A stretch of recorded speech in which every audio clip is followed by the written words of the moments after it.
వేల కొలది జనులలో ఏ ఒక్కడో జ్ఞానసిద్ధి కొరకు ప్రయత్నించును.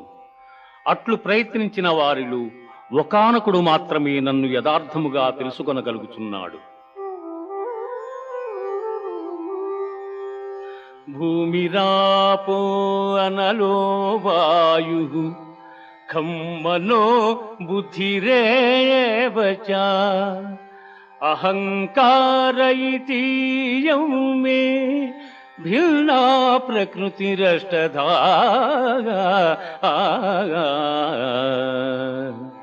భూమి, జలము, అగ్ని, వాయువు, ఆకాశము, మనస్సు, బుద్ధి, అహంకారము అని నా మాయాశక్తి 8 విధములైన భేదములతో ఒప్పియున్నదని గ్రహింపుము.